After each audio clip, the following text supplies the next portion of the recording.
It's a Stone Roadie show. All the skin formation that you need to know. Greg's got it all, so don't you go. It's time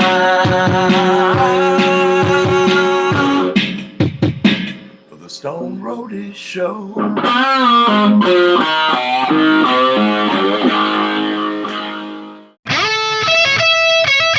The Stoned Roadie Show, podcast 302. Action. Alrighty then, fellow Stone Roadie Dimension. Looky here, looky here. Hey, this is Monday. It's April 14th, 2024. Hey, this is Wake and Bake 171. And this is episode of 6 in the Stone Roadie, in my opinion, in my dimension, since we only started doing these one a week. And oh, by the way, my name's Craig Reed, aka the Stone Roadie, and this is my co-pilot, co-host, and the rocket scientist, Griff Martin. So, for I understand, we got like 300 and some comments we can talk about on this podcast. So, what the heck, Griff? What's we going to talk about? Yeah, we ended up with 325 comments, but I've got like about 22 or 23 of them written down because that's about how long it's going to take us for our Monday morning drive into work. You know, Craig, you kind of look like Bob Denver, the Return to Gilligan's Island. You know, when they went back and got rescued. Like 30, 40 years after Gilligan's Island got canceled and Bob quit dyeing his hair black. Yeah. You got the same shirt on and everything, I think. No, I think he had a red shirt, didn't he? He had like a red shirt. Well, this is one of my hats in my collection, and I hadn't worn it yet, so I just... And that's a cool picture behind you there, a selfie with Steve and Artimus. That's a good one. Artimus has got a black eye in this picture, and that's right after he got his ass beat in that hotel when Billy got into it with some kids in the elevator, and it turned out that this kid had his dad. My green screen's messed up. His dad found what room Billy was in, and went in and did something to Billy. I don't know. And Artimus found out about it, and Artimus thought he was involved in this police boxing convention downstairs. So Artimus stormed in there and kicked the table over, and that's why he's got the black eye there. And then that's when Gary and Alan charged in there, and I goes, "You guys don't want no part of this." And Alan went in there and got popped a couple of times and took off. And Gary got grabbed by the hair and got hit a few times under the chin and got a nice little cut under his shin. Yeah, they got it beat up on that one. And that's where Artimus was when that happened. That's where he got the black eye. I believe that's where he got that black eye. Yeah, and him and Steve were taking. That's when we all went to Japan and got all those cameras. And that was a camera that Steve bought, and he was taking a selfie of him and Artimus. Yeah. What is that, a Minolta? It's a Canon. It's a Canon? Oh, okay. Mm-hmm. Yeah, those were the big thing back I got it. They all got Canons, and I got an Nikon. Yeah. Yeah. Yeah, those were kind of automatic, and my Nikon F2, it was all manual, so I had to learn photography a little bit. Yeah, you definitely had to know, all about aperture and all of those things. Shutter speed and depth of field. And, oh boy, look at that. Yeah, you just you got all jacked up. Yeah. Oh well. What the heck? Yeah. So what else has been going on, Craig? Well, something interesting happened on FakeBook. I try to go in and do my fake my friends request thing. God, I must have like 500 requests, but they're all just phonies. They're all these Yeah, women and just they're that all aren't phonies. real. It's just yeah, there's just sucks, you know. So I try to go through and weed them out because I got about 4,600 friends, and I only got room for about 400 more. So I'm trying to be particular with the ones I let in. So I got one from this Anna Kristen or Snow, and she's from Denmark. And every once in a while I'll do friends from other countries. It just depends. So I went through her friends thing, and it looked like she was pretty cool. So I friended her, and she wrote me back, and she goes, Craig, we met in Denmark when you were here in 1996. And I went, she said that Dale, she ran into Dale somewhere, and Dale had Mary and Annie, the kids, Rossington kids, with them. And the kids, this woman, um, Dale liked this woman, and Dale needed like a nanny to take care of the girls while, because she was busy doing shows and stuff. So she hired this girl, Annie, to be uh, the nanny, I guess, I kind of remember when the girls had a nanny over in Denmark.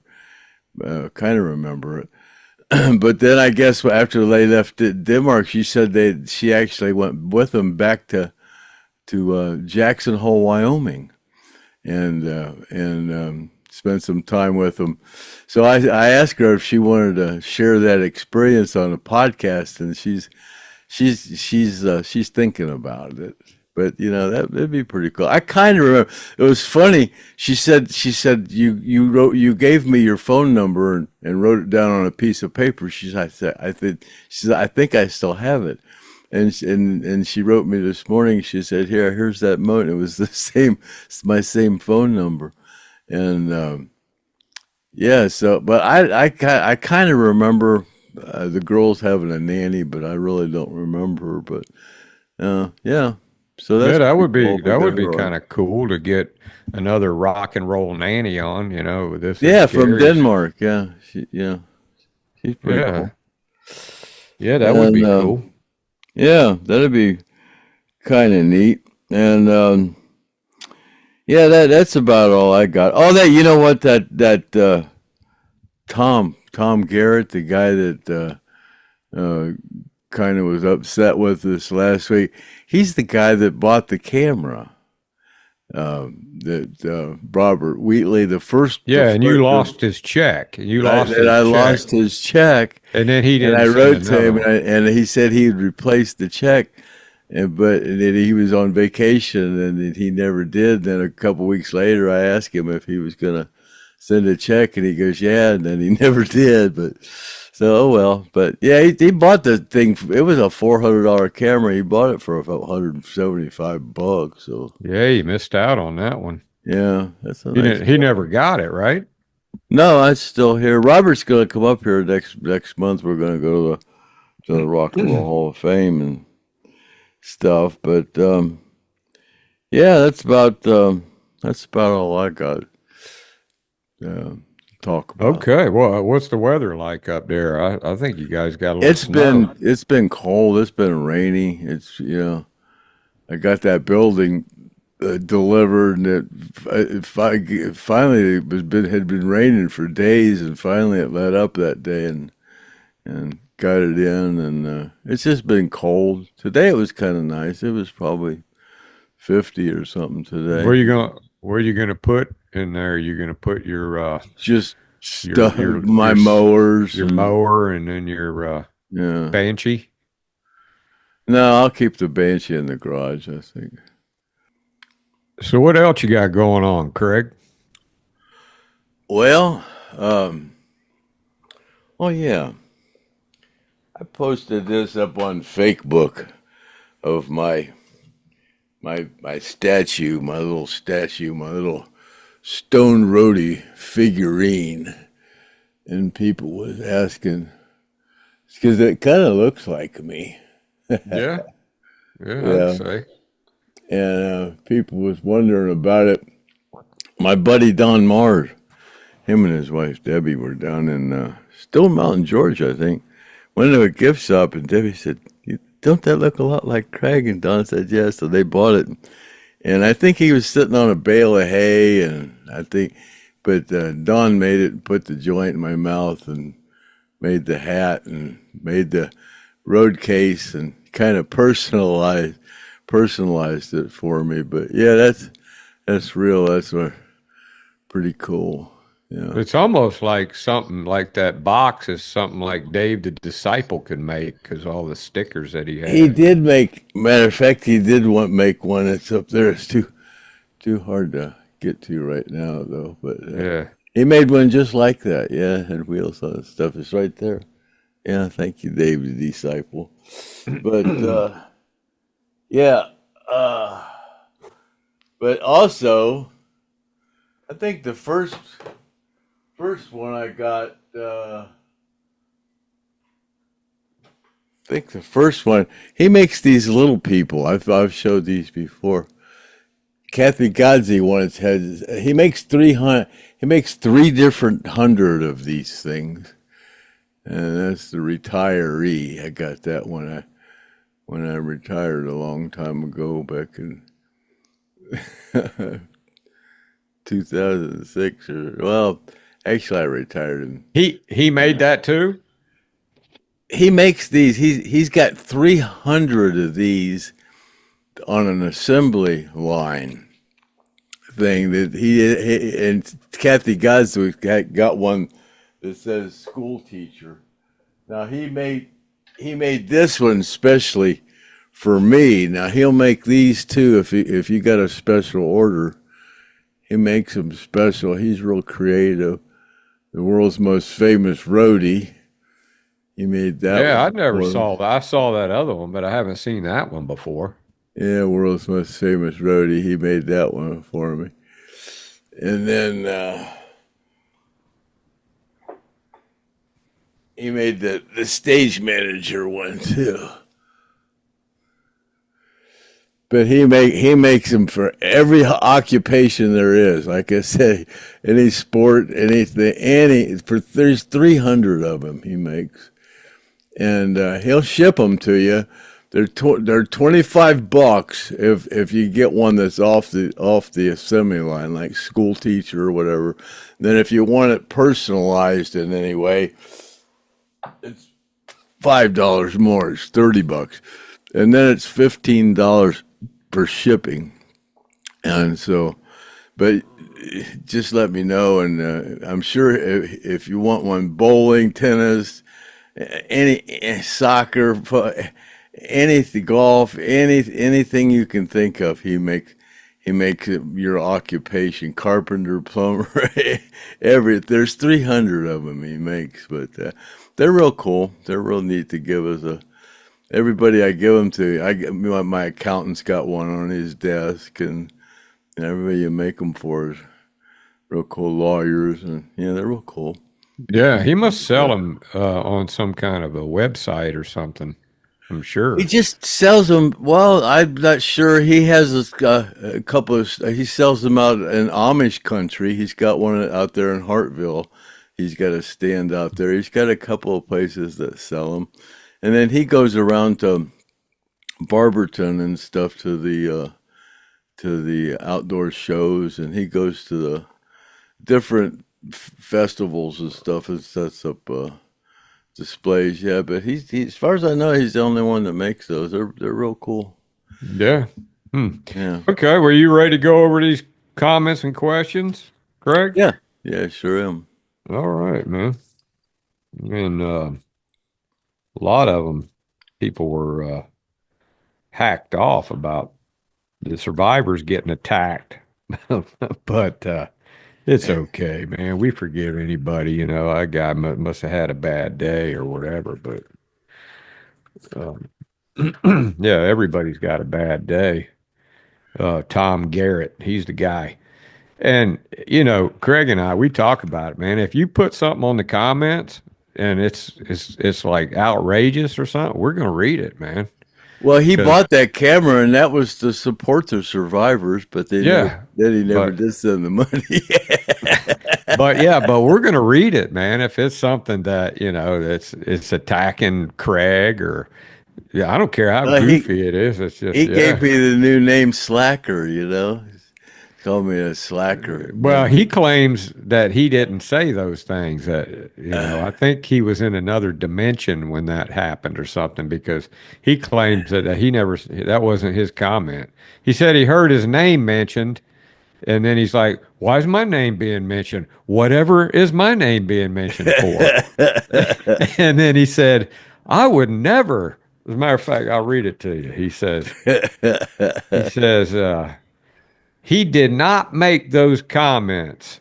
It's some kind of a mistake. I would never make comments like that. Well, not if you're sober, but but anyway, it looks bad, man. I mean, it's like probably the worst thing you could do on this podcast would be attack the survivors. You could do anything. You could do attack Craig, attack me. You could be a liberal or whatever. And we'll forgive you. But you're starting to jump on the hairy edge.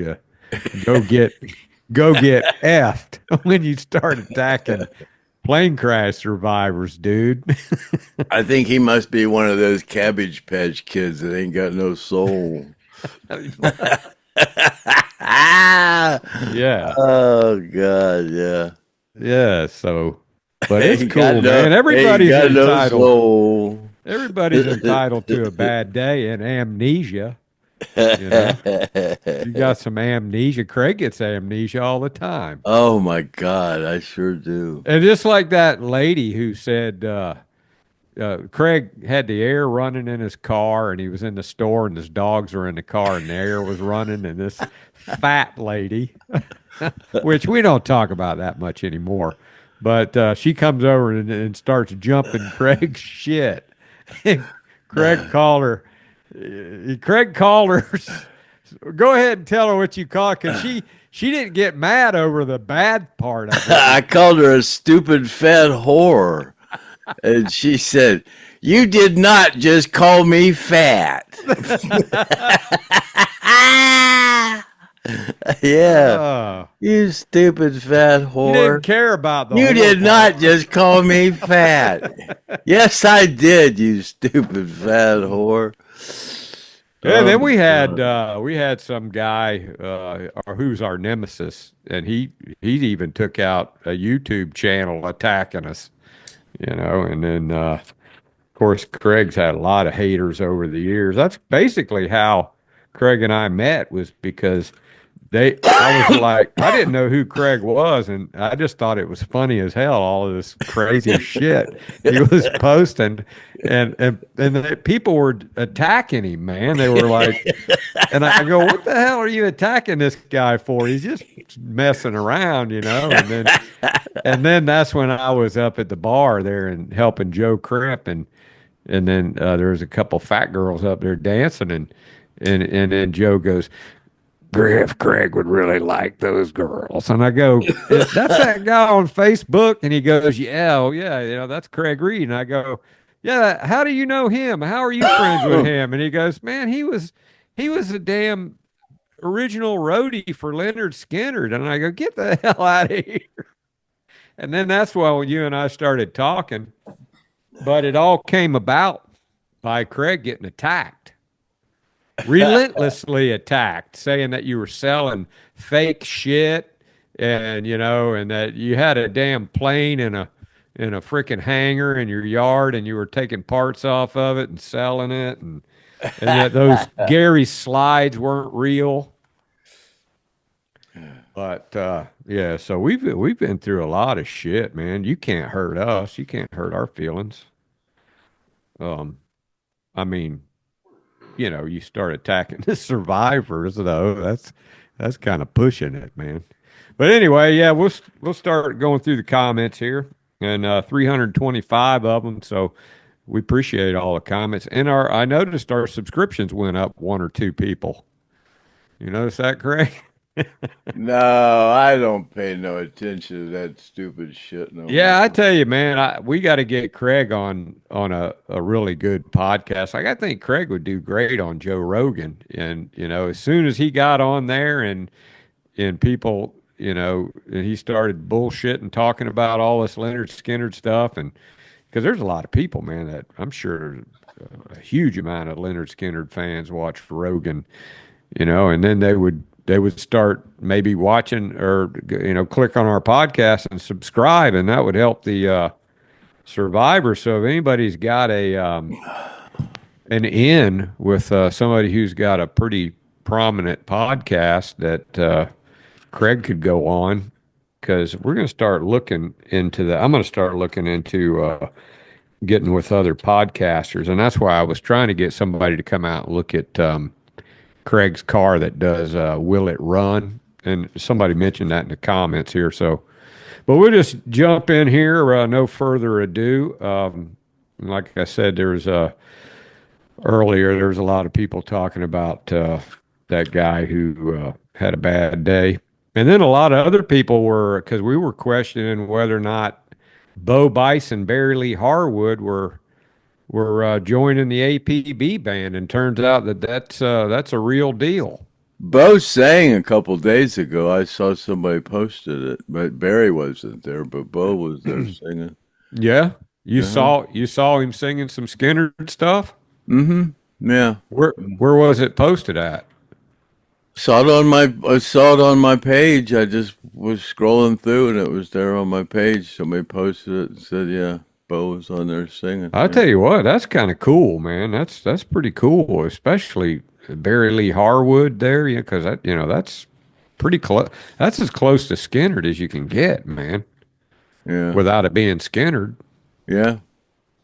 Barry Lee, who knew all those guys. So, and they're going to be in Clearwater coming up here.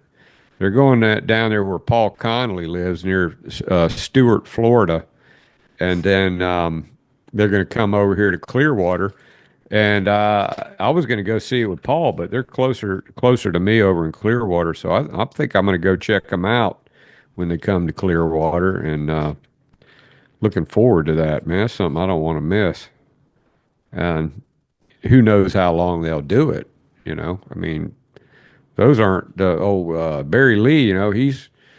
He's not a spring chicken, but neither is Artimus. Seems like he's in pretty good shape. Yeah. Yeah, he's in great shape.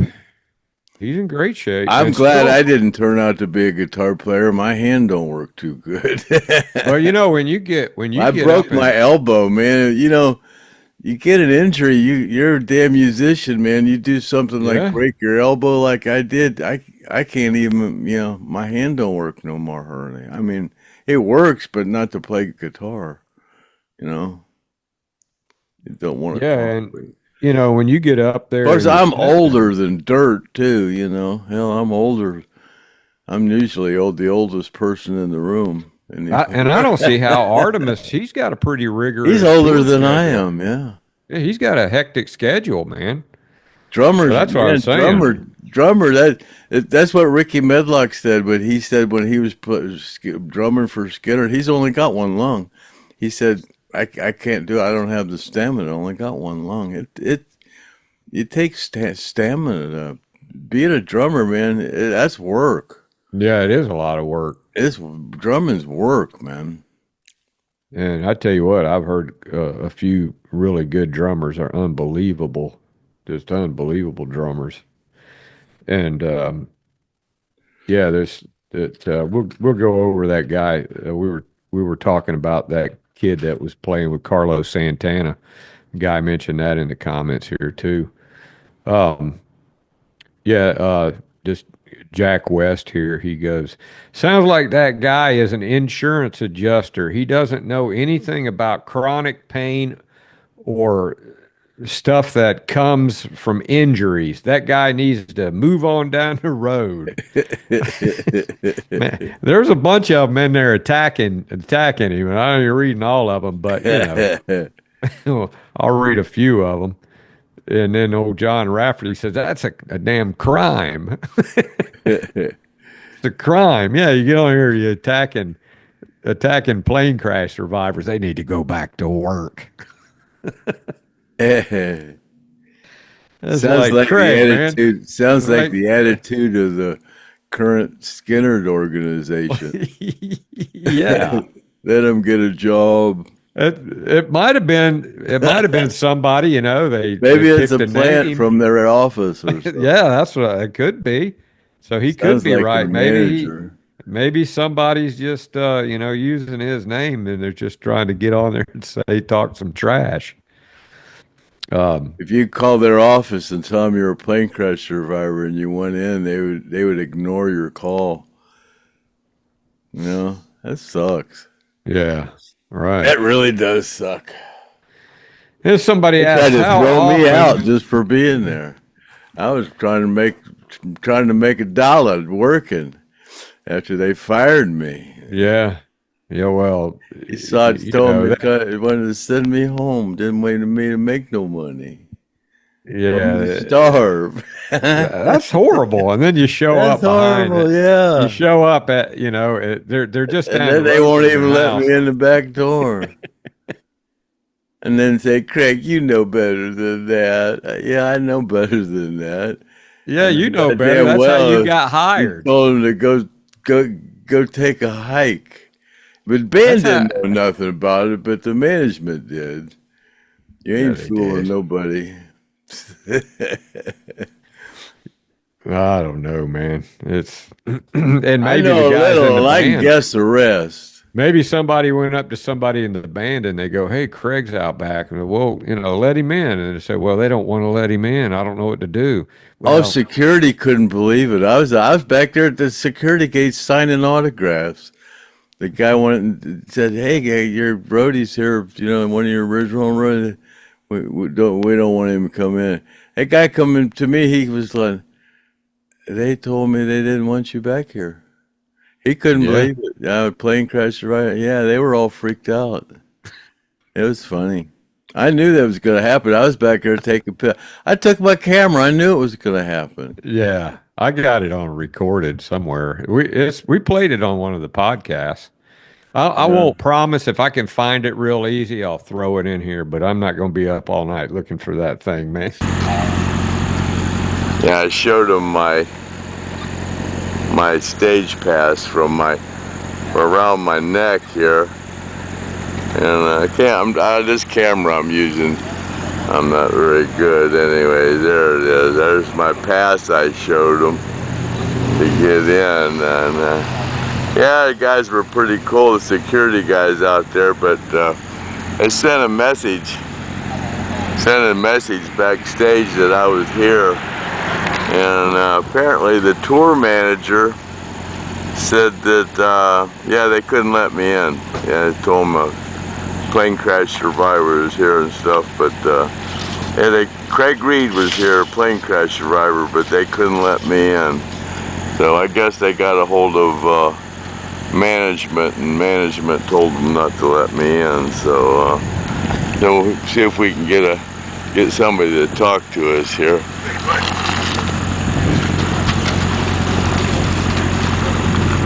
Hi there. You can't do that. Can't do that? Stop. Okay. All right. So anyways, that's the story. I tried to get into the Skynyrd show and they wouldn't let me in. So yeah, there you go. Hey, while I'm thinking about it though, that's a picture of me and Gary and Linda Blair and my buddy Ronnie Caruso. The one that I'm gonna. Oh, you're in. Yeah. You can't see. I want people to, if they would, to write in to get clemency for Ronnie. He's been in there He's got 15 years. He's been in there 5 years. He's in bad health, and he just doesn't need to be in there. And I got a couple of addresses. I'll have them posted on my green screen there if people could write in. It's to the governor, Governor DeSantis, and then it's to the Department of Clemency in Duval County. And just, right to give Ronnie a break, man. He's been in there long enough. He's got health issues. I got a whole thing formatted. I just didn't have it prepared for this one. But, yeah, that's Ronnie there sitting there with Gary and Linda Blair and stuff. Yeah, he don't need to be in there, man. It sucks. Yeah, maybe you can talk Trump into pardoning him. Maybe it was a liberal judge. Oh, it was the judge down in St. Augustine that didn't like Ronnie because Ronnie got his son out of a bunch of trouble. Because Ronnie does have some money. He got his son out of trouble. So, yeah, Ronnie Well, why would he be mad at him for that? For getting his kid out of so much trouble, I guess. I don't know, but they just threw the book at him. They lied to him and he made a plea, and then they screwed him, man. He spent $250,000 to get out, for that stupid. And the coroner said she freaking had a heart attack. Yeah, he needs. Well, does he can he afford a good lawyer? Sounds like that's what I just said. He spent $250,000 on a lawyer to keep him out of there. I know, but that's not a good lawyer. That's a shitty lawyer. No, he had a good lawyer, but Not I don't too know. good. I don't know. All I know is he got railroaded. Yeah, he needs to appeal He's a that. good friend of mine, man. He's known the band all his life, and shit. I lived with him and his wife for God, The one that died. Mm-hmm. Yeah. I knew her. Shit, I knew her as well as I knew Ronnie. So you would be a judgment of his character. You could verify that He didn't do nothing to her. He talked, man. He talked a little mean to her sometimes, but God, he just got done. I mean. Yeah, that's what happened. That's a lesson to all you guys that yell at your old lady, because what happened to him, she called 911 or something because they were in an argument, and he said, "Get off the phone, you bitch," or something. I told you not to call 911, you then bitch. she died. And they heard him say that over the phone, and then later on, she ended up having a heart attack and falling over and hitting her head, and then they charged him for murder. And tried to say he was an abusive husband because he called her a bitch. Hell, she was freaking drunk and on pills. God, you get a woman drunk and put her on pills. What do you got? An idiot. An idiot. Well, that sounds like some Gene Odom bad luck, is what that is. God.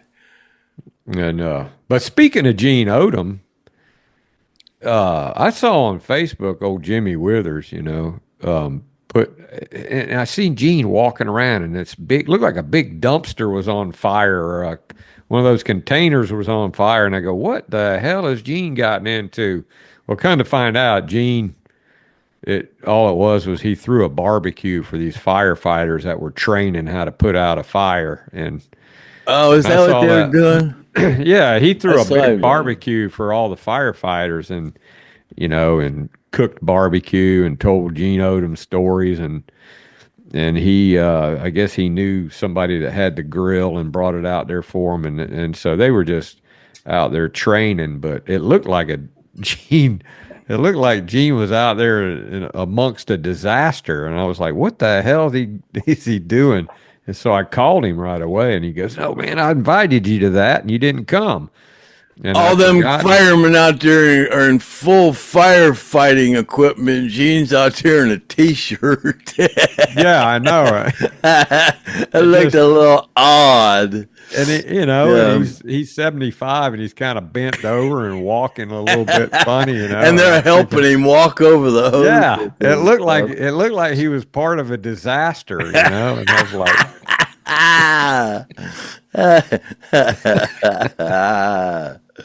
And it was funny. And then when I called him up, he's like, "No, man, you got it all wrong. I was out there with cooking a barbecue and you were supposed to come." And I said, "Well, damn, you didn't remind me." But he's still having trouble with that car.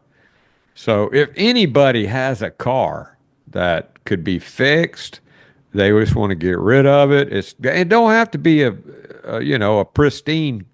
Gene goes through cars, man, like he goes through T-shirts. So if you got one laying around that'll get him, 7,000-8,000 miles or so, he could use one. But because he's kind of like handcuffed, which reminds me, Craig. Craig's had his car in the shop now for what, 2 weeks, Craig? I put it in there last Wednesday. Yeah, this coming Wednesday will be 2 weeks, and they ain't even called me. When I put it in there, it was Wednesday, and I said, "Well, when do you think you'll work on it?" And the lady said, "Oh, probably Monday or Tuesday." And when I went in there, some guy told me, he said, "Yeah, well, it might be a little longer than that, you know." Well, the longer it's in there, the more it's going to cost, and that's just Yeah. how it goes, man. Yeah. I've never seen that picture before. That's Hell House, isn't it? No, that's not. Oh, it's too narrow to be Hell House. Yeah, that's a tuning room somewhere. Yeah, that's one out of my. I went through my archives today and was pulling out a bunch of pictures. I like to show. Yeah, something because different. I mean, I've never seen that one. You've got a bunch of pictures that we've never seen, and you haven't. Oh God, I got thousands of pictures. Well, you need to start putting them on here, man, because Well, that's what I'm a doing. well, but why did you wait to the 302nd podcast to do it? Well, I got brain damage, man. I don't know. God, man, it's like You know? these freaking people would love to see some damn Skinner pictures that they hadn't seen before, man. Just because you've seen them doesn't mean that Well, yeah, that they don't give a shit. What means nothing to me might mean everything to you. I think that's Yeah, that's true. Like that time I said, "Craig, hook me up with Ted Nugent, man. I want to go hunting with him." And he goes, "Yeah, you can shit in one hand and want in the other."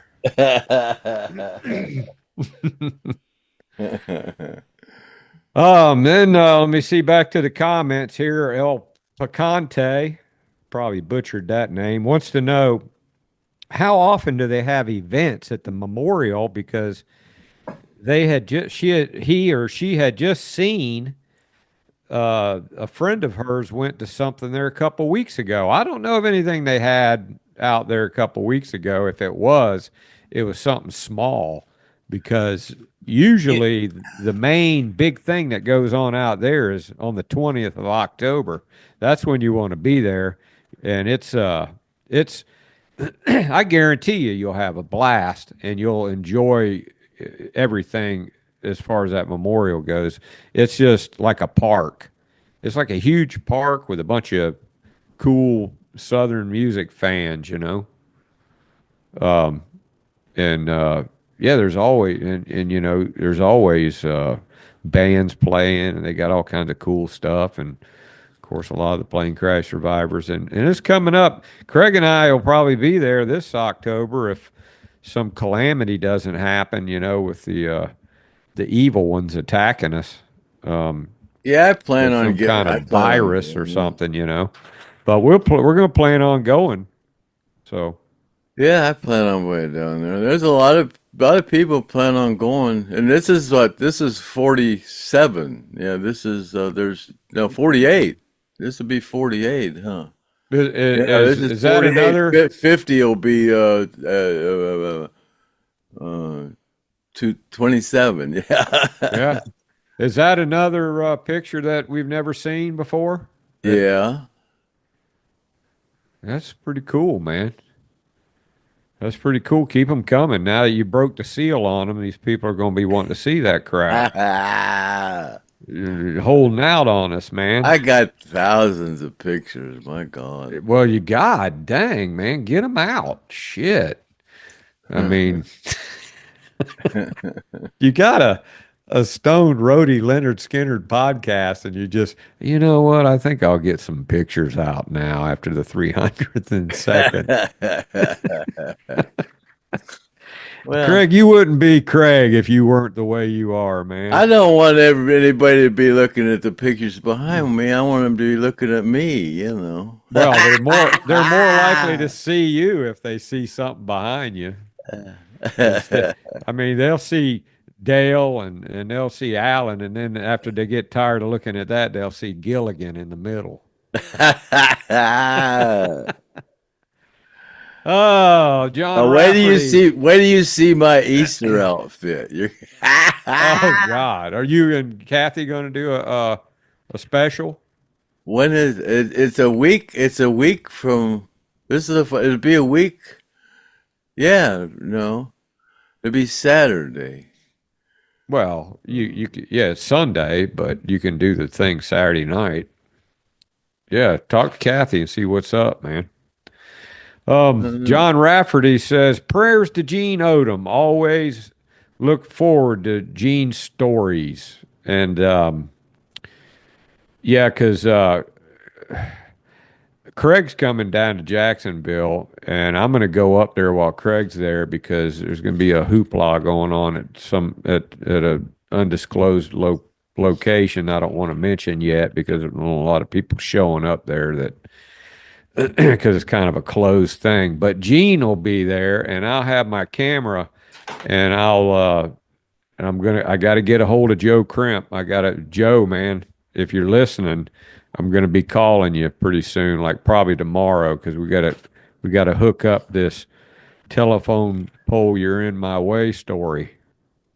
And I'd like to get Derek Hess. Derek Hess said he'd come, but we'll see. But yeah, we want to recreate what happened the night of the oak tree you're in my way, because Joe Crimp was in the car with Gary, and we're gonna take you back to where the teen club used to be. Now, I saw that teen club when it was still there, and then they tore it down, and now it's probably just a parking lot unless they built something in there. But we're gonna go there, and Joe's gonna tell the whole story of what he can remember, if I can still get him to do it. You know, a lot of times pass by, and you got to start the begging process over again with Joe. You know, it's a process. You got to beg him a little bit, and then finally he'll go, okay, Griff, and then you get him, and then, you know, so I got to see if I can get him out there. Then Laura Johnson says, Kimmy, I've been married to my husband for 40 years. It's not a bad thing, because Kimmy was talking about being married to her husband for 40 years, how much it sucked. Yeah, crazy Kimmy. She's one of our commenters, and we're always cracking on her. She's a good shit, really, but she's got some crazy comments. Then Winslow Red Cross. Man, I would love to hear anything music-wise from Alan Collins, Mike Owings, and Steve Reynolds. And I was gonna bundle that in on the trip up there, but Steve Reynolds isn't ready yet. So he's got supposedly an audio tape of Mike and him, and right? Yeah, a song Old Fay, yeah. Yeah, that's something that nobody's ever heard yeah. before. And I think he played it for me, but, you know, when I was there before. But we're going to get a copy of it, sounds like, and we'll be able to play it for you. So that'll happen on down the road. And then yeah, Fay, why you wanna treat a broke down man this way? Did you hear it before? You remember that? Oh, song? yeah. Oh, Fay, yeah. Why you want to treat a broke down man this way? I don't want to think, I just want to think about it. Stay. Yeah. I remember some of it, yeah. Yeah, not too bad for somebody with brain damage. Yeah. Then Laura Johnson, who's Donald Johnson's wife. Yeah, they're the ones that have that jacket that I sold. Yeah.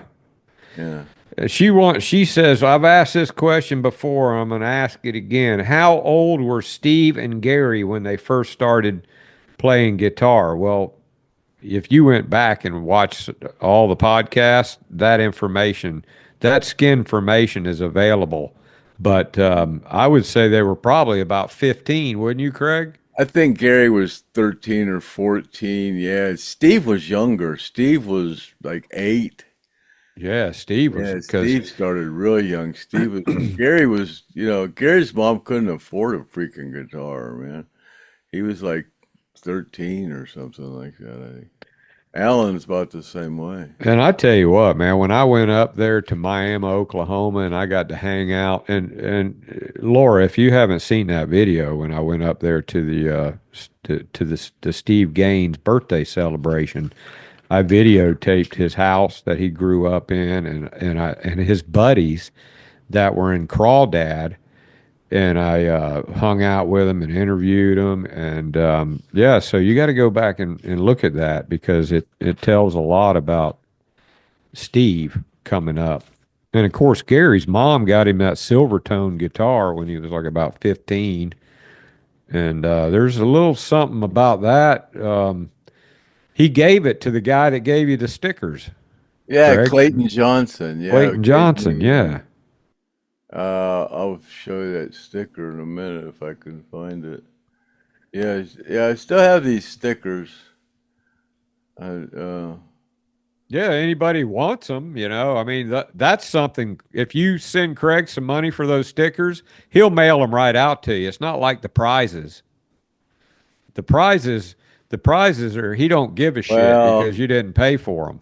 I'm kind of delinquent in sending the stickers out too, but I'm working on them first. Oh, you mean you got stickers to send out? You have to send out? Yeah, Oh, yeah. I'm brain dead, man. But did the people pay for them? Oh yeah, What? Oh Damn, yeah, Craig. Yeah. What's his name? I'm an asshole, man. I'm a total asshole. Yeah. Old Tom Garrett's right, man. You are a freaking slacker. I am. I'm an asshole. And 3 people lately have told me I'm fat. Really? Well, yeah, that's what you said. People said that, "Big Craig, you're looking fat." Oh, well, that was just because of the shirt you were wearing, man. No, I am actually. No, I need to lose a couple pounds. I'm right at 165. That's I'm 64, and I don't let myself get past 165. Yeah, I got a little bit of a gut here. I don't have nothing here at all. That might just be water weight gain. But yeah, I was.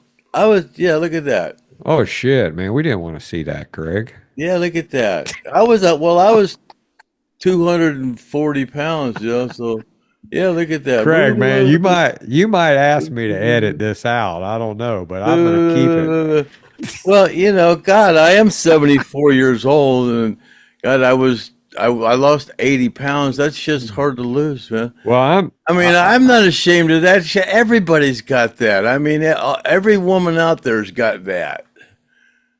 I mean, seriously. I'm not ashamed of it. I'm 74 years old, and I'm an old man.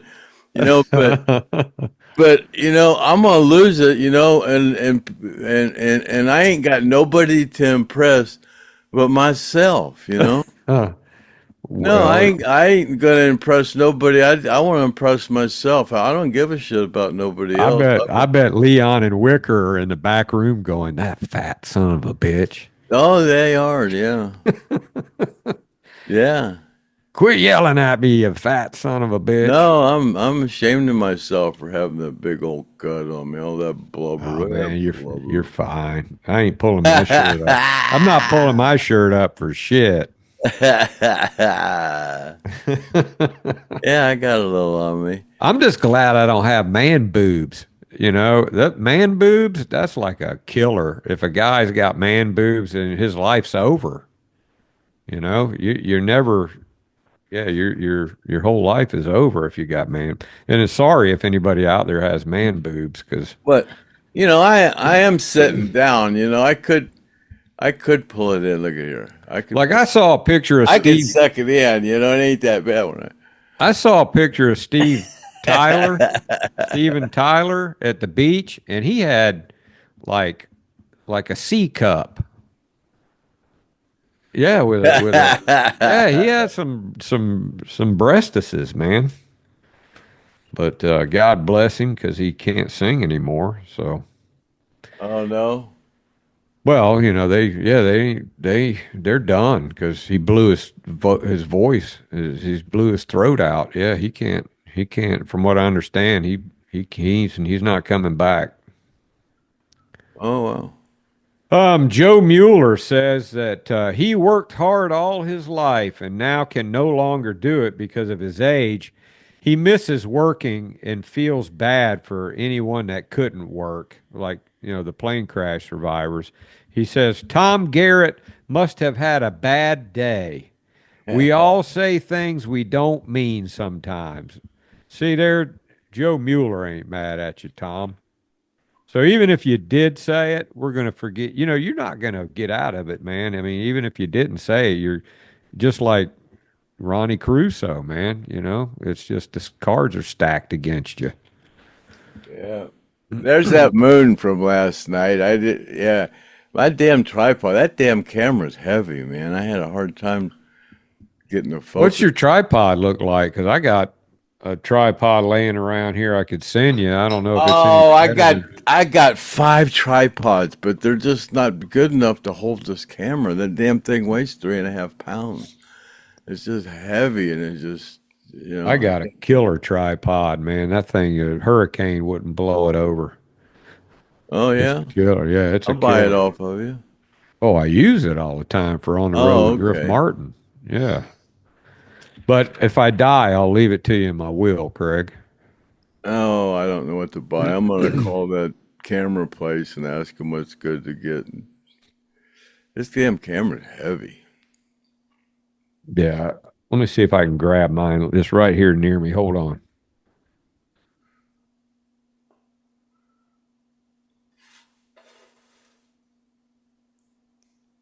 See that one, Craig? That's what you need.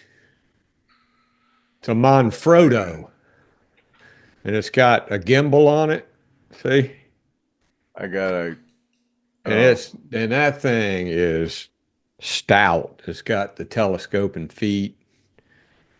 But Manfrotto.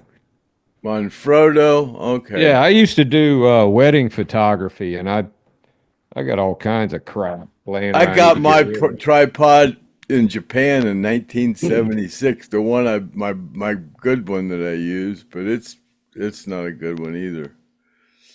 Yeah, that one right there, you could, if you had a way to stand on it, it would hold you up easily. It's really stout. And I remember I did a wedding and I left it at the wedding, and the next day I was like, man, and then luckily the bride saw it and took it home because man, you lose all kind of stuff doing photography work. Let me see here. Joe Mueller again. Can you believe people were actually complaining when they heard Skynyrd music coming down the creek out there at Hell House, and they would call the police? Yeah, I'd be out on my porch listening to that every chance I could. Could you, Craig, when you were out there, could you like let's say, did you run up to the store to get something and you could hear them from the store and shit? No, you could only hear them going up the canal there, the water. It would follow that water up there.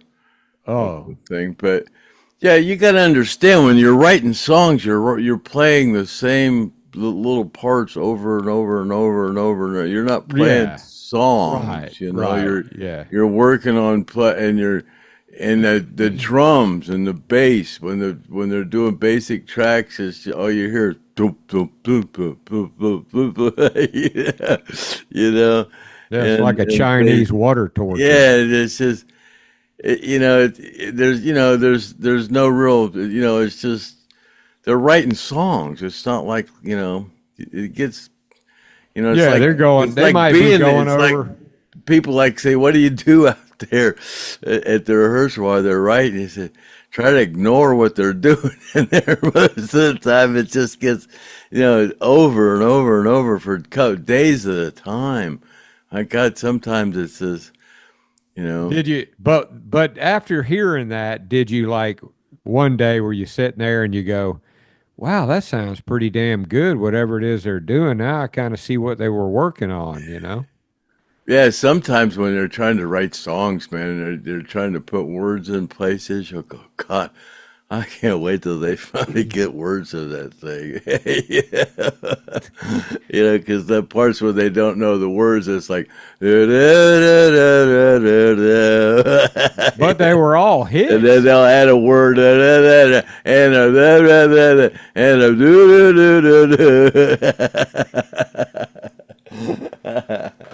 Yeah, and little did you know that those monotonous little repetitious things that they were doing were hits.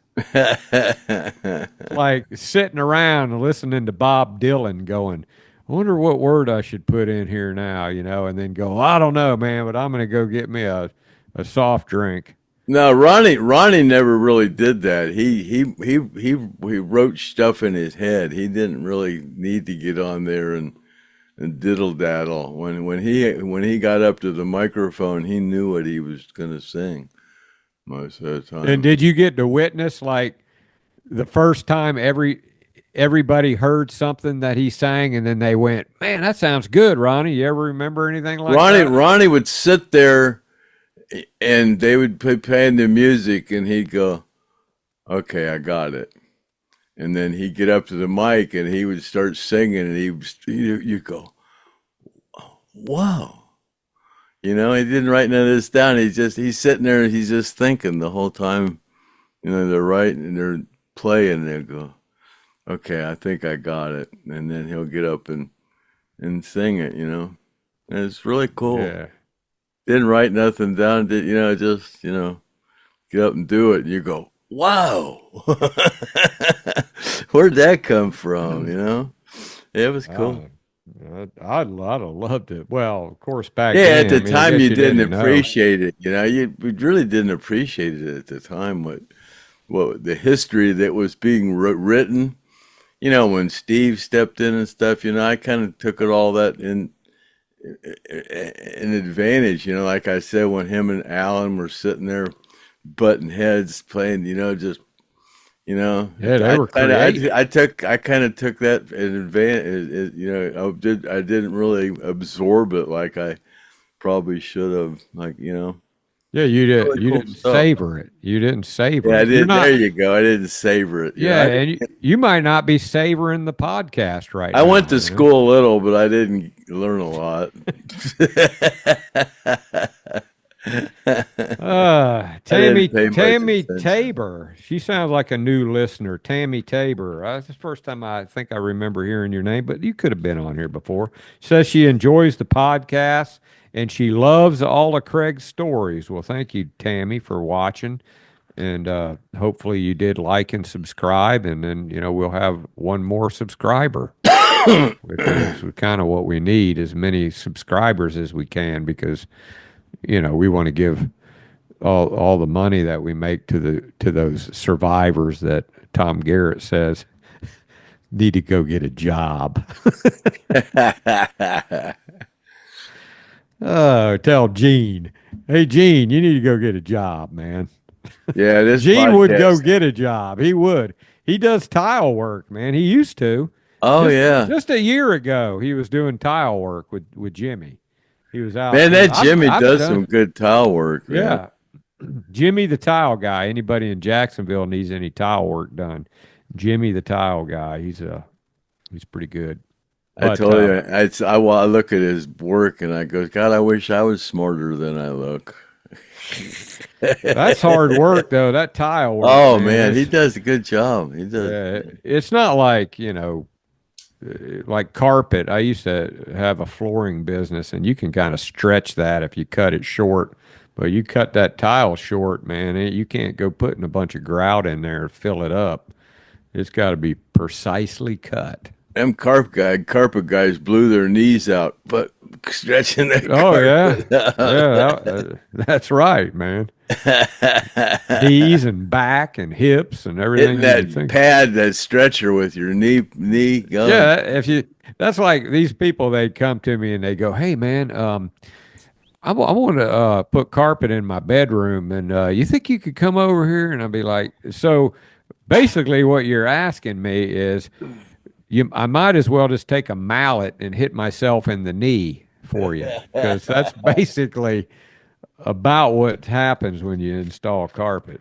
So, and David Hester says, you wouldn't think a guy from California would blend in well with Skynyrd, but listening to Ed's isolated guitar work on I Need You, what a great move Ronnie made bringing him into the band. Well, that was Ed's song. Ed composed that whole thing, Yeah. except for the words. And Ed wouldn't let. It was cool because when I first got with the band, I was kind of close with Ed, and when we got to L.A., I went with Ed over to Mike Porter's house, who was a drummer, and they worked up that song and put it on tape. And then we went back to the record plant, and Ed handed Ronnie that tape, and Ronnie freaking wrote words to it in 20 minutes. No shit. So they were recording at the record plant, and Ed, during the recording sessions that they had, went and wrote a song, handed it to Ronnie. He put words to it, and they wrote a song during the recording of Ed, that. we went to LA and Ed had this idea, I Need You. That's all he had was the title. And he didn't want Bob to play on it because Bob didn't have no meter. So he went to his friend Mike Porter, and we went over to his house, and Ed played guitar and bass and stuff. And Mike Porter played the drums, and they put down a basic track. I don't remember what all instruments played. They just put down a basic track that the band could listen to and write to it. And they played it for Ronnie, and Ronnie wrote the words to it in 20 minutes, I swear. Damn. It was like, Now, wow. how about the parts that all the guys? How long did it Yeah, I take? know. That part is kind of sketchy to me. I just remember that were playing the music, and after Ronnie heard it, he wrote the music. How long would you say they were at the record plant for that particular for that session that session? Yeah, to do the second album? yeah, 6 couple weeks. 6 weeks. 4 weeks. Yeah, 4 weeks maybe. Yeah, It's hard Cool. it's hard to say. Yeah, about 4 or 5 weeks maybe. Yeah. Did you go? You went over there with Ed to the guy's house, the drummer's house? Yeah, Oh, you yeah. did? Like I said, when I first got with the band, me and Ed were kind of hanging a little bit, and I went with Ed over to Mike Porter's, and they put down a basic song idea and took it to Ronnie, and that's when I took it back to the record plant, and then they put it together. Yeah. Damn, that's a pretty cool story. I know you've told it before, but we never really dissected it like that. Yeah. Um, It was cool. Brian Madison says Vice Grip Garage is the guy to get Alan's car running. He lives in Tennessee, not that far from Craig, and the guy's very entertaining too. I've seen him before, Vice Grip Garage. There's a couple. I got to go back and look at him, but yeah, man, if anybody knows these people, that's the thing, man, because getting in touch with them. But I'm going to have to, I guess, start leaving comments like you guys. He's going to be reading my comment. He's going to go, who's this guy? He says he knows a guy named Craig Reed who's a stoned roadie, and he's got Alan Collins' car broke down in his yard, and he wants to get it run. Yeah. I contacted that one guy, and he was thinking about it, the no nonsense know-how, and he was going to do it. And then he talked to his wife, and she's on the show. She's a nice girl, but I think she said it was too far. I don't think she knew the significance of what good that would, a good show that would be for them. Because I don't think, I mean, they're a young couple, but you get an Alan Collins car running, that's pretty damn good, man. So I don't see why somebody wouldn't want to do it. Yeah, it seemed Um, like that would be a good thumbnail somewhere. yeah. Yeah. And Kimberly Bennett says she's going to go see APB band April 25th. Yeah, I saw that on the schedule. I forget what that is, where that is, but yeah, go see them, man, while you can, because that might only last a year. It might last 5 years. Who knows? But Hey, don't. Kimberly, best of luck to you with your treatments too. Yes, best of luck. And then Big Cornbread says it was Michael Shreve that did the drumming for Santana and that Woodstock when he did that solo. That is one. If you've never seen Carlos Santana's drummer at Woodstock, that whole thing with Carlos, because he was on acid and he was playing, he said he thought that neck fret was a freaking snake. And then that damn Michael Shreve, I'd forgot his name.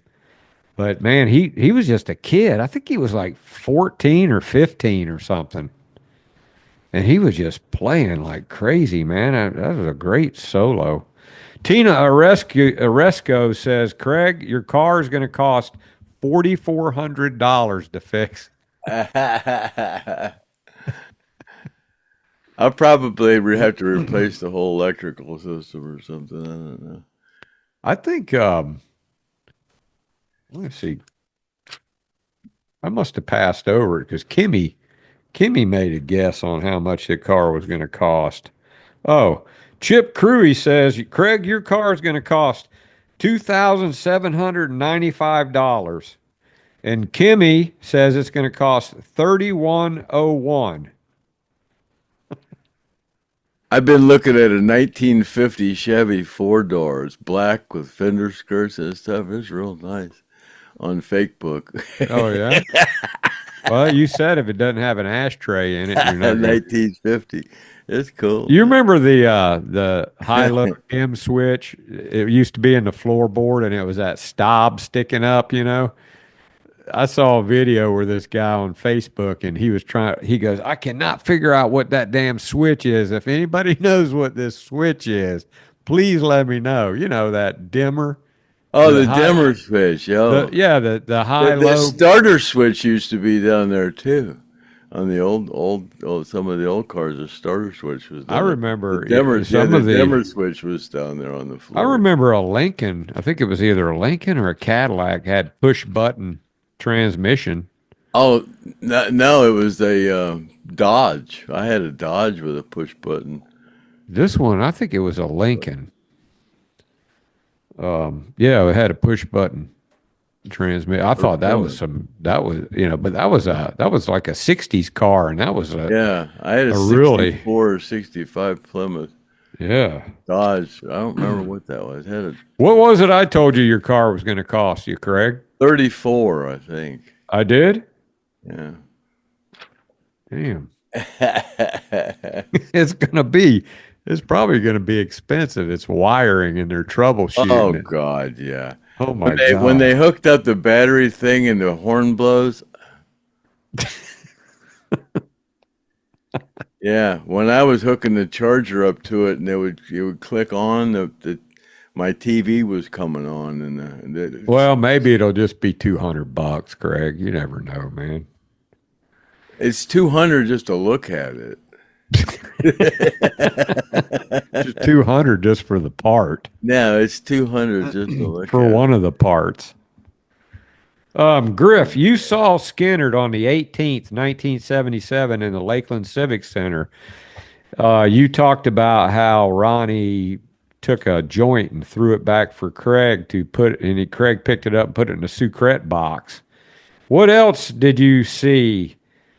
I tell you what, I had a pretty good, me and my buddy Jay, we had pretty good, I think we were standing on the floor I think we were standing in the floor, but I remember being pretty close. And the thing I remember the most was how those guys looked like they were the biggest freaks I'd ever seen, man. They had the longest, freakiest freaking hair of any rock group on the planet. And that's what you thought about. You were like, damn, look at those guys' freaking hair. You know, everybody had like really freaking super freaky long hair. Craig, you never let your hair grow that long. Not real long, no. Yeah, but Alan, and look at that album of Bob Burns' hair on that album. What is that album? Second Helping? Yeah. His hair's sticking straight out, man. It's like it got electrocuted. It's like sticking straight out. You know what I'm talking about? I think so, yeah. But yeah, I remember that's one of the things I remember. And the other thing I remember was how freaking tight they were, man. And I was really impressed by Artemis drums too. I remember Artemis had a hell of a set of drums from what I remember, and he was doing pretty good, man. Yeah, the natural wood ones. He had this silver ones when he first joined the band, but then he got the natural wood Slingerland ones. And then him and Billy, I mean, they kind of stood out. I guess Billy, for his piano playing really stood out because that's what all my buddies were talking about was how great Billy Powell was, how great an addition he was to the band. Because whenever they brought him in, man, that just did nothing but help them. But yeah, so that's what I remember there, Jerome. Carol the Cake Girl says it's very disturbing the remarks that guy made about the survivors. Yeah, you don't want to piss off the Cake Girl now. She told us one time that we needed to stop talking about boobs and things, and we were talking about getting a mold, somebody making a mold, Kimmy making a mold or something, and she flipped out, and she didn't like that, man. But yeah, we didn't mean anything by it. We were just having fun. Autumn Honecker wants to know: who do you think had the most respect for Ronnie between Gary and Alan before and after the plane crash? I get the feeling that Gary didn't have a lot of respect for Ronnie. I guess, I don't know. That'd be a tough one. Well, I think Gary probably, Alan was more of a guy, he didn't really give a shit. He just was out for a good time, where Gary was more of a serious guy and probably wanted to lay claims to a lot of things, where I would see him and Ronnie would butt heads. But Alan was Ronnie's boy pretty much, right, Craig? He was. As far as when Ronnie would want to write a melody, he would ask Alan more than Gary, from what I could see. Yeah. To come help him write. And you said he never picked on him or he never picked on Alan at all, ever. No. Yeah, he just, I guess when, Alan ran up that tree, when they first tried to get him in the band, I guess Ronnie probably thought, you know what, I better. Ronnie never messed with Alan. Yeah. But he punched Gary right in the mouth and knocked his teeth out. Right? Billy, he knocked Billy's. He didn't knock Gary's teeth out?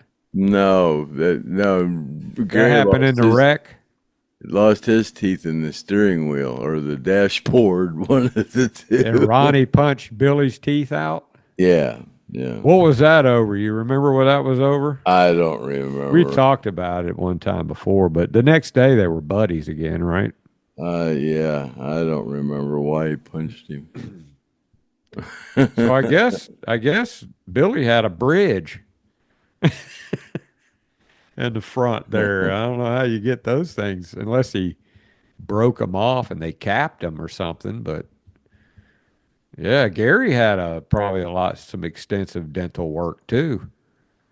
Because I remember him lifting his lip up and showing his teeth, and they were Oh, kind of that looked he like did that in the wreck. Yeah, kind of looked like a jack-o'-lantern.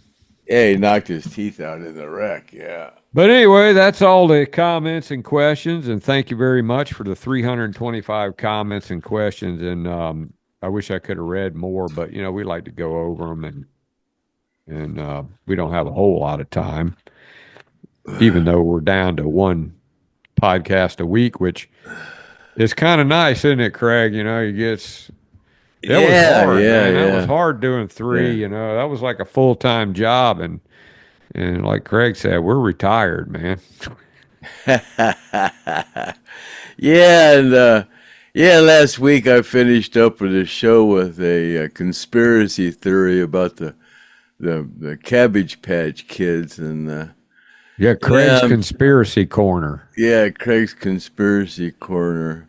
I'm still kind of amused with the Cabbage Patch Kids, But What do a you think lot of about people, that helicopter that fell out of the sky the other day? you know what? There's a guy who talks about flat Earth and everything, and a lot of things he talks about are true, but a lot of things he talks about are just he talks about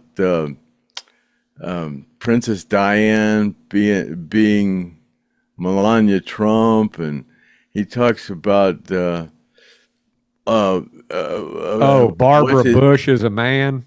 he talks about what's his name, Forrest Whitaker, what's his name? That's really Jimi Hendrix, Oh and yeah, I know who you're talking about. He's the you one that know said that. he said that the helicopter was a glitch, and he's the one that says that when the things come down and land in the harness, that's CGI, and you can see it glitch.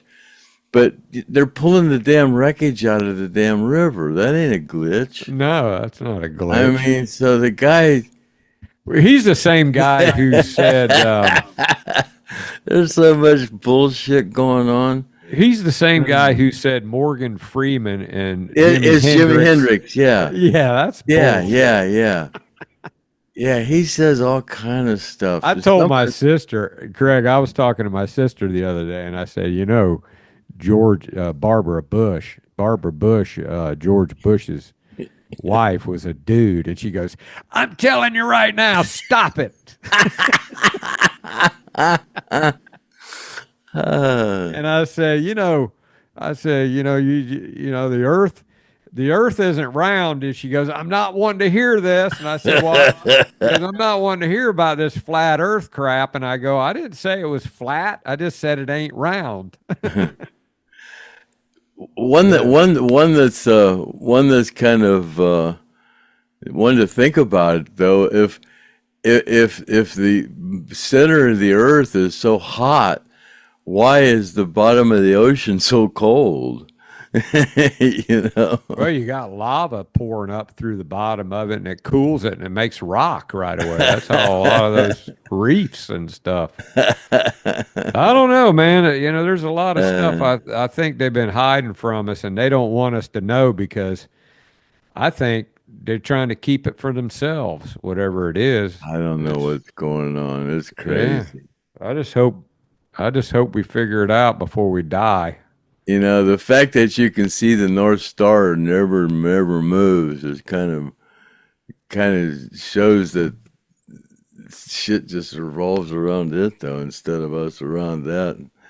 Us flying through the air at the speed of light and still being able to see the same stars a trillion years later is kind of all that stuff's weird. I don't know. Well, the only thing that I don't understand is how that there's college degrees based on the universe and astrology and all of these things. And how could that be fake? How could they, I mean, you've got telescopes and people that designed the telescope, went to school to design the telescope so they could see way into space. And so how could all that be? Somebody would have figured it out. I don't get it, man. It's kind of weird, but something ain't right. I bought a really good Meade telescope a couple years ago off of Marketplace, and I never have used it. I've fooled around with it a little bit. It's a light switch. You just take it outside, and it knows where it's at, and then you just tell it where you want it to go, and it goes right there. But I haven't never really. It's so freaking bulky, and I got to bring it back in at night, and it's heavier and shit and stuff.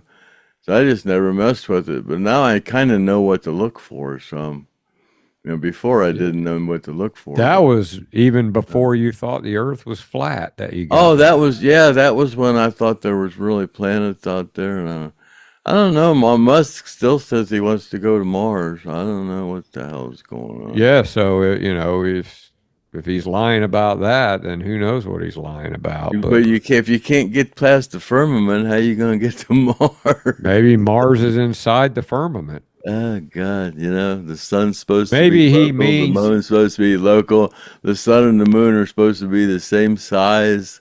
Maybe he's talking about he's going to break the firmament to get to Mars. He's working on You breaking can't break. the They've firmament. tried to nuclear bomb it. I mean, that's what that's kind of.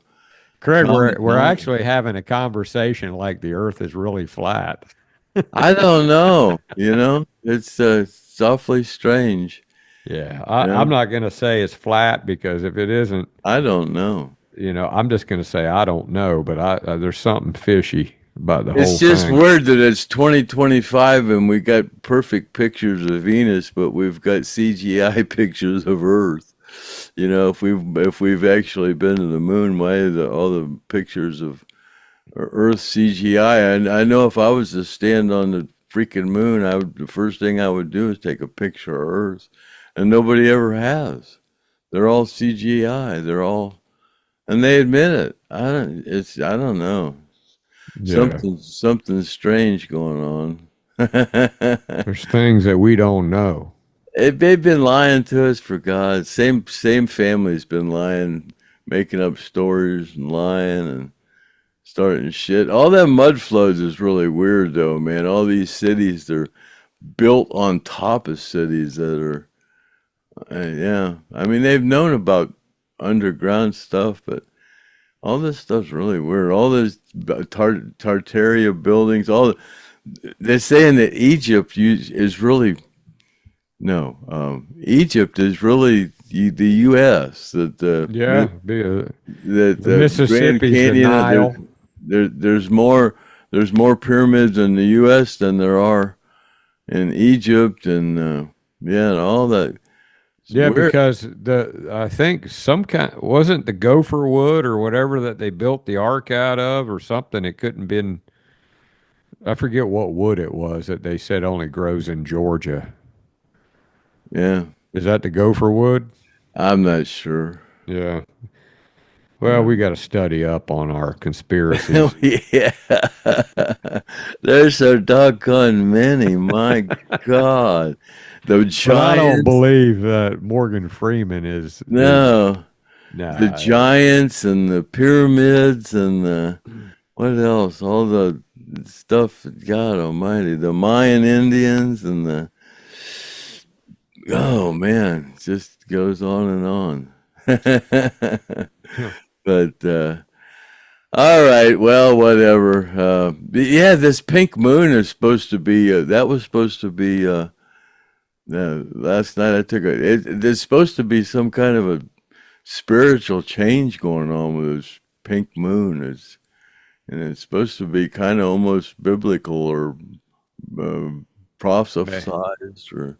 Maybe all of the evil ones are going to go to jail. We're supposed to wake up in the morning. Is it tomorrow morning? Yeah. We're supposed to wake up in the morning and feel energized or something. We're supposed to change frequency. So that's what it's supposed to be. Tomorrow morning, we're supposed to wake up going, whoopee! We're all energized. I hope so. And that's are you feeling like that this morning? Are you feeling like you didn't get up and go? I felt pretty good the past couple of days, and it's been like a full moon.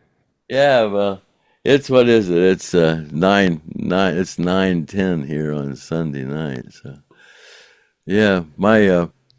my set list closed. I had that set list that they were selling out there at the.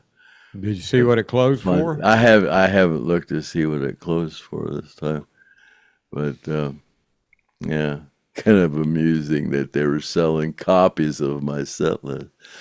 But I put I don't know if I talked about it since last time. I actually got I have a corporation. I have a corporate, Survivor Films Incorporated. So I have one of those stamps that you emboss it. So I actually, on the original set list, I have a few of those left. On the original set list, I put my corporate stamp down at the bottom. So there ain't no possible way you can fake one of those. I never in my life dreamed somebody would be especially Pawn Stars would be. Yeah, somebody said in the comments that it's been there for a long time. Be copying my set list, and then we're putting a plaque on it that it says that's a copy of an original. And those are the only person that has those originals is me, because I took them home with me during a thing, and then put them in my case. And when I was moving Jacksonville on the Survivor tour, I had them with me on the airplane, and taking it because we were playing in Cleveland. I was going to drop all my memorabilia all stuff up where I am right now, same house where they are right now. So yeah. And that picture you have back there, I've never seen that before. No, you haven't never. That came out of my selection of pictures that I got. Yeah. JoJo looks a little different in there. She does, don't she? Yeah, she don't look the same in that. Yeah. But that's a cool picture. And you got more for the next podcast, huh? Oh, I got all kind of pictures. Yeah, I'll try to work them in there. Did you take that picture? No. No? No. Where did you get them, all the pictures? God, I don't know. Are they pictures from a camera or are they?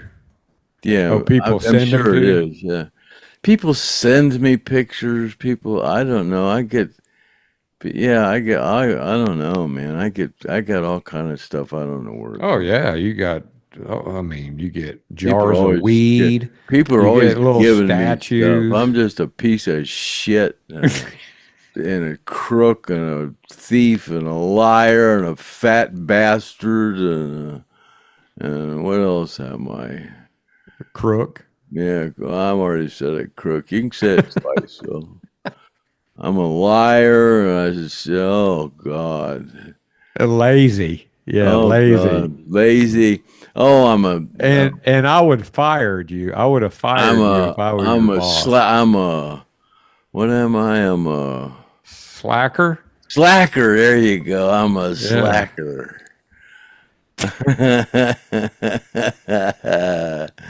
Oh God. Well, call me what you want. I don't know. I'm so goddamn old. I don't care, man. I really. Yeah, that's what happens. You can kind of blame me for Craig not sending the prizes out because I had him all hopped up doing it, man. I was thinking, man, this is great. These people are getting these, and then I didn't realize that he wasn't going to send them. And then when I realized, I was like, oh shit. I get a lot of attention for not sending that stuff. I'm a intervention. I crave attention or whatever it is, but yeah, all this attention I get. Yeah, if I'd have known he wasn't going to send them, I would have. It don't matter what they say about you as long as they're talking about you. A lot of people talking about my sorry ass. That's for damn sure. Yeah. Keep on talking, yeah. Don't bother me. I'll get your shit out one of these days. One of these days. Well, what happens is somebody's sitting here watching the podcast and they're drinking and they're going, I wish he'd have sent me my prize I won, that son of a bitch. And Uh, then they're thinking about it, and then all of a sudden you get this big jar of weed that somebody sent you, and then they're like, look at him with that jar of weed. And then you got showing a big brick of hash somebody sent, and then he's like, this son of a bitch, he's not sending me my prize, and everybody's sending him all these gifts, soap and coffee and all of Hey, that's these. good soap, TP. I like that soap too. Yeah, and I ain't got my prize. You're a slacker, I'm a crook, slacker, a yeah. crook and a slacker. And I wrote a song about it. I ain't been in a bar since the last time I've been in a bar. There's a song. Hey, all right. Well, shit. Yeah. Oh, where's my clicker? Oh, here it is on my lap. Happy trails. Yeah, happy trails to you until we meet again, and see you later after the alligator, after a wild crocodile. And this was podcast 302. That's a wrap. We're out of here. Cut.